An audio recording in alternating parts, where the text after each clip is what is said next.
Actually తను అడిగిన question అర్థమైంది ఎవరికైనా? అర్థం కాదు చెప్తాను నేను. అమెరికా అనగానే మనకి ఏం గుర్తొస్తుంది? IT, software.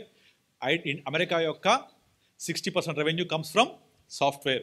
ఎక్స్పోర్టర్స్ చేసేది ఎవరు? మనం. వాళ్ళు కొనుక్కుంటారు 60% వాళ్ళంతా. అది చైనా బ్యాక్గ్రౌండ్ ఏంటంతా? Real estate.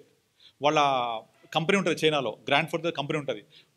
చైనాలో ఉన్న real estate company, one company is equal to ఇండియాలో ఉన్న all real estate companies plus pharma companies కంటే కూడా పెద్ద కంపెనీ చైనాలో ఉంది.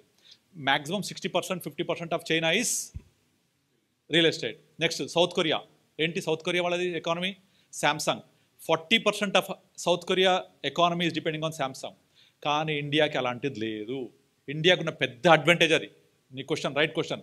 మనకేం చెప్పండి, ఏముంది ఇండియాకి? ఏది లేదు ఇండియాకి. It's a well diversified economy. అంటే అమెరికాలో ఆర్థిక మాంద్యం వచ్చింది అంటే సాఫ్ట్వేర్ రంగం పడిపోయింది అని అర్థం. చైనాలో రియల్ ఎస్టేట్ భూకంపం వచ్చింది అంటే రియల్ ఎస్టేట్ పడిపోయింది అని అర్థం. శాంసంగ్ దెబ్బతిన్నదంటే సౌత్ కొరియా పడిపోయింది అని అర్థం. కానీ ఇండియాకు ఉందా అట్లా ఒక రంగం ఉందా? That's a biggest advantage for India. ఒక్క రంగం అంటూ లేదు మనకు. ఏది ఇది అని చెప్పడానికి లేదు. ఒక్కటే డామినేషన్ ఏముంటుందంటే ఇండియాలో అగ్రికల్చర్ ఉంటుంది. బట్ అగ్రికల్చర్ ఎప్పటికీ ఉంటుంది, అది నడుస్తూనే ఉంటుంది. దాన్ని మనం ఏమి రంగం అని చెప్పడానికి లేదు. ఇంకా చెప్పాలంటే అగ్రికల్చర్ తగ్గుతోంది. That's for bad. అది తగ్గుతోంది. ఇంకొకటి, ఒక దేశం అభివృద్ధి చెందుతుంది అంటే ఒక 3 లక్షణాలు ఉంటాయి. ఏంటి అంటే ఆ దేశంలో అగ్రికల్చర్ డిపెండెన్సీ తగ్గుతూ ఉంటుంది, ఇంట్రెస్ట్ రేట్స్ తగ్గుతూ ఉంటాయి, ఇన్ఫ్రాస్ట్రక్చర్ అండ్ సర్వీస్ సెక్టర్ పెరుగుతూ ఉంటుంది. I repeat again, infrastructure service రంగం పెరుగుతూ ఉంటుంది, ఇంట్రెస్ట్ రేట్స్ తగ్గుతూ ఉంటాయి, అగ్రికల్చర్ డిపెండెన్సీ తగ్గుతూ ఉంటుంది. ఈ మూడు లక్షణాలు ఇండియాలో కనబడుతున్నాయా? అగ్రికల్చర్ డిపెండెన్సీ తగ్గుతుందా మన దగ్గర? 20 ఏళ్ళ క్రితం 70% ఉండే అగ్రికల్చర్ డిపెండెన్సీ, టుడే 40%. వడ్డీ రేట్లు తగ్గుతున్నాయి ఇండియాలో. వడ్డీ రేట్లు ఒక అడ్వాన్స్ కంట్రీ లక్షణం అది. తర్వాత మన సర్వీస్ సెక్టర్ పెరుగుతుందా? సర్వీస్ సెక్టర్ ఒకప్పుడు చాలా ఎక్కువ ఉండే, చాలా తక్కువ ఉండే ఒకప్పుడు, అంటే 20 years బ్యాక్. ఏం లేదు సర్వీస్ సెక్టర్ అంటే IT and IT enabled services, infrastructure, banking, insurance, pharma, this are all service sector. లేదు ఒకప్పుడు. ఇప్పుడు మనం కొంచెం వస్తున్నాం. Well diversified. కనుక ఇండియాకి ఆ ప్రాబ్లమే లేదు. ఒక రంగం మనది అని చెప్పడానికి లేదు. సౌత్ కొరియా, శాంసంగ్, ప్రపంచంలో శాంసంగ్ ఫోన్లు వాడితే కాలిపోతున్నారు, చచ్చిపోతుంది ఒక న్యూస్ రానివ్వండి, దెబ్బకు శాంసంగ్ సౌత్ కొరియా కంట్రీ పడిపోతుంది. 50% అదే కంట్రీలో ఉంటాయి. తర్వాత ఇప్పుడు మీకు అమెజాన్ యాప్ వాడుతుంటారు కదా, అమెజాన్ యాప్కు మెయిన్ బిజినెస్ ఎక్కడుంది? ఇండియా. ఎందుకు?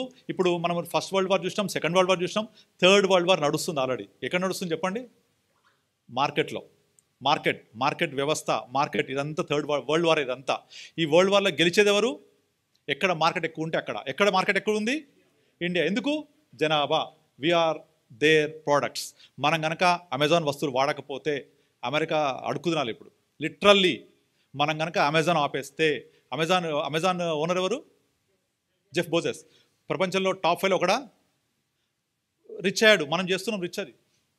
సో మనం ఆపేస్తే పరిస్థితి ఏంటి వాళ్ళది? అది పరిస్థితి. సేమ్ అమెజాన్ అంతే, ఫేస్బుక్ అంతే. మనం వాడుతున్నాం, వాడు రిచ్ అయిపోయాడు. ఎవరు? Mark Zuckerberg. Is one of the top richest in the world, top 5లో. వీళ్ళందరికీ ప్రోడక్ట్ ఎవరు? ఎవరు ప్రోడక్ట్? మనం ప్రోడక్ట్ అయ్యాం వాళ్ళకు. సో మనం ప్రోడక్ట్ అయ్యాం కాబట్టి మనం బాగా చూసుకోవాలి, వాళ్ళు బాగా చూసుకుంటున్నారు. మనం కనుక ఇప్పుడు చైనా వాడుతుందా ఫేస్బుక్? ఉండదు. వాట్సాప్ వాడుతుందా చైనాలో? ఉండదు. వీచాట్ ఉంటుంది అక్కడ. సో అట్లాగే ఏ దేశానికి లేని అడ్వాంటేజ్ మనకుంది. Your right question. ఇండియాకి ఆ ప్రాబ్లం లేదు, ఆ రంగం అనేది లేదు మనకు. We are well diversified economy in the world. ఇలాంటి కంట్రీ ఇంకెక్కడ లేదు ప్రపంచంలో. ఎస్.